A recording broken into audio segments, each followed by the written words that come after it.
ఉమామహేశ్వర గారిని పూలమాల అలంకరించవలసిందిగా కోరుచున్నాం.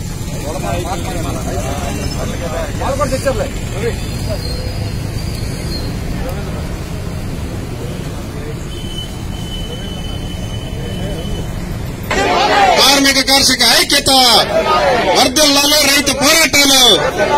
ఇప్పుడు మన రద్దు చేయాలి వ్యవసాయ చట్టాలను, కేంద్ర ప్రభుత్వం తెచ్చిన వ్యవసాయ చట్టాలను, విద్యుత్ సవరణ బిల్లును రద్దు చేయాలి వ్యవసాయ చట్టాలను.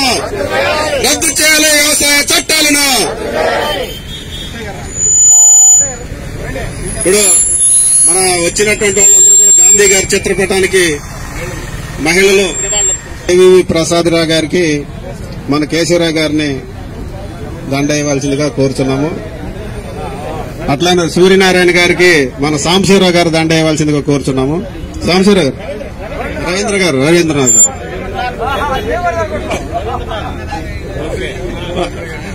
మన కౌలు రైతుల సంఘం రాష్ట్ర కార్యదర్శి జమలీ గారికి, ఉమామహేశ్వర గారిని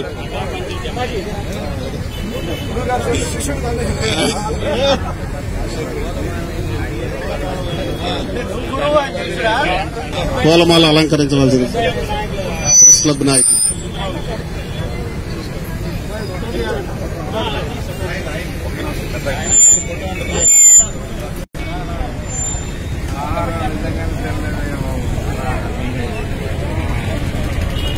అలాగే సుబ్బరామ గారికి మన ప్రెస్ క్లబ్ అధ్యక్షులు పూలమాల ఇస్తారు.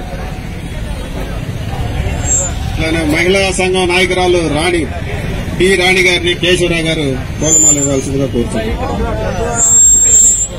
అట్లానే రాయప్ప గారికి మన యలమందరావు గారు, అట్లానే సుప్రజ గారికి వెంకటేశ్వర గారు పూలమాల ఇస్తారు. వల్ల రైతాంగానికి ఎంతో మేలు జరుగుతుందని రాష్ట్రపతి గారు చెప్పడం దురదృష్టకరం. ఎందుకంటే రాష్ట్రపతిని చూడలేదు. 50 సంవత్సరాల చరిత్రలో నారాయణ గారు మాత్రమే ప్రభుత్వం రాసిచ్చిన దాన్ని వ్యతిరేకించి ఆయన సొంతంగా చదివిన సందర్భం ఉంది. కానీ రాష్ట్రపతి గారు లక్షలాది రైతాంగం ఆందోళన చేస్తూ ఉంటే పాటించాలని ఉద్యమం జరుగుతున్నటువంటి తీరు మీద దుష్ప్రచారాలు చేస్తూ అనేక రకాలుగా రైతాంగాన్ని అక్కడి నుంచి కదిలించడానికి తీవ్ర ప్రయత్నాలు కేంద్ర ప్రభుత్వం అదేవిధంగా పోలీసు వర్గాలు చేసినాయి. అయితే రైతాంగం పట్టుదలతో ఢిల్లీని వదలం, ఏమైనా ఆ దీక్షను కొనసాగిస్తాం, సమస్య పరిష్కారం అయ్యే వరకు 3 చట్టాలు రద్దయ్యే వరకు దీన్ని కొనసాగిస్తామని ఇవాళ పట్టుదలతో ఉన్నటువంటి విషయం మనం చూస్తా ఉన్నాం. ఈ పద్ధతుల్లో ఇవాళ పూజ్య బాపూజీ మహాత్మా గాంధీ వర్ధంతి రోజున ఒక నిమిషం మౌనం పాటిద్దాం.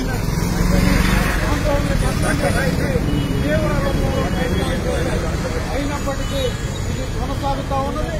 ఈ రకమైనటువంటి ధోరణిలో కేంద్ర ప్రభుత్వం ఎప్పటికైనా వెనుకంజ వేయాలి. ఈ చట్టాలను రద్దు చేసి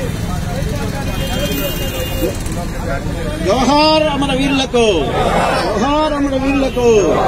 రైతాంగ ఉద్యమంలో చనిపోయినటువంటి అమరవీరులకు. 5 రోజులుగా చేస్తున్న ఆందోళనని పక్కదారి పట్టించేదానికోసం కేంద్ర ప్రభుత్వం కొంతమంది సంఘ విద్రోహ శక్తులను అల్లరి మోకాలు ఇది ప్రధానంగా తెలుసో తెలియకో లేదా ఉద్దేశపూర్వకంగానో చట్టాలు తీసుకురావడం, తమకున్న మంది బలంతో ఆమోదింపజేసుకుని ఇంత దేశవ్యాప్తంగా ఇంత ఆందోళన, రైతులు రోడ్డు మీదకి వచ్చి వ్యవసాయం మానుకొని పచ్చని పొలాలను బీడులుగా మార్చుకొని రోడ్డెక్కి ఢిల్లీ దేశ రాజధాని ఆశ్రయంలో పోరాటాలు చేసింది. కనీసం ప్రభుత్వానికి అసలు ఎలాంటి చేపకుంటే కనీస స్పందన లేకపోవడం అనేది కూడా చాలా అత్యంత బాధాకర దారుణం.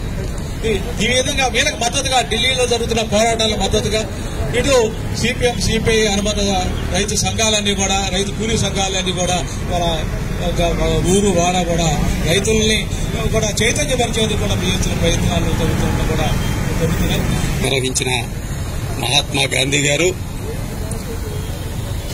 ఈరోజు అధికారంలో ఉన్నటువంటి ప్రస్తుతం భారతదేశంలో పాలకులుగా ఉన్నటువంటి వాళ్ళ చేతిలో హత్య గావించబడినటువంటి రోజు నాథూరామ్ గాడ్సే నాయకత్వం.